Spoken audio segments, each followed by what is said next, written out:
Ju njohim me edicionin informativ të lajmeve. Kjo është Radio 7. Shkupi zyrtar shpreh rezerva për planin e veprimit për pakicat që i ka dhënë Bullgaria. Ministri i Punëve të Jashtme Tim Çamucunski pretendon se mënyra e komunikimit është zgënjyese. Sipas tij, ky plan veprimi nuk ka të bëjë me të drejtat e pakicës bullgare në vend, por me të drejtat e të gjitha pakicave. Për këtë arsye, ky dokument po përgatitet me ndihmën e ekspertëve të huaj, pasi sipas tij do të dalin detyrimet që Maqedonia do të duhet të zbatojë. Për Mucunski është i turpshëm qëndrimi i Bullgarisë ndaj gjuhës maqedonase. Dëshmon para gjykatas në Prishtinë ministri në detyrë e industrisë, ndërmarrësisë dhe tregtisë, mbi Rozeta Hajdari rëndojnë dyshime për abuzime me rezervat shtetërore, duke quajtur procesin si tendencioz nga ana e prokurorisë. Ajo është palli veten krejtësisht pafajshme.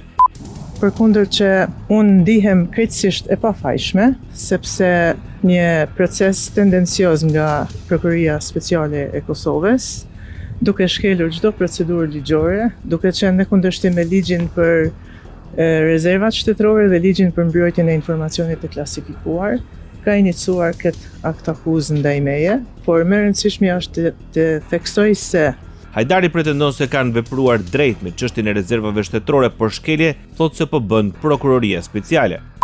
Tërësisht Prokuroria Speciale e Kosovës nuk po përfill ligjin dhe po vazhdon pa përfillur procedurat ligjore të ligjit për rezervën shtetërore dhe ligjit për mbrojtjen e informacionit të klasifikuar. Ashtu si unë, edhe mbrojtja ime jemi të bindur për këto veprime të paligjshme dhe këtë do ta dëshmojmë deri në fund të këtij procesi. Shoqatat e gjyqtarëve në Shqipëri arrestuar kundër 2 projektligjeve të propozuara nga deputeti socialist Olsi Komiçi mbi disa korrigjime të reformës në drejtësi. Nisma ligjore e Komicit garanton pozicionet e kryetarëve të komanduar të gjykatave dhe prokurorive, të cilët do të rinë në detyrë deri në fund të vitit 2028. Por shoqata kombëtare e gjyqtarëve del kundër këtij propozimi, duke thënë se po shmanget gara për poste drejtuese në gjykata. Mëtej në reagim thuhet se me një dispozitë të tillë po tentohet të merret pushteti që kushtetuta i ka dhënë Këshillit të Lartë Gjyqësor me emërimin e kryetarëve të gjykatave. Bota.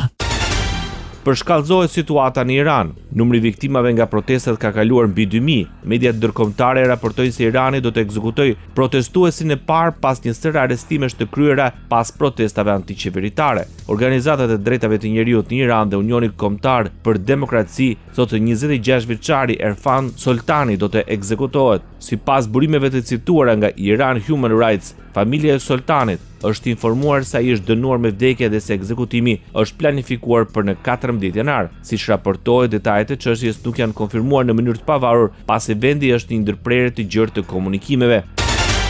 Presidenti i Këshillit Evropian Antonio Costa dënon presionin e Iranit. Në një postim në rrjetin social X, Costa shkruan se regjimi iranian duhet të ndalojë veprimet e dhunshme ndaj popullit të tij. Ai thekson se Bashkimi Evropian qëndron në krah të qytetarëve iranian që kërkojnë të drejtat themelore, dinjitet dhe liri, shkruan presidenti i Këshillit Evropian Antonio Costa. Ndoqët lajmet shkurt në Radio 7, zëri pozitiv i qytetit.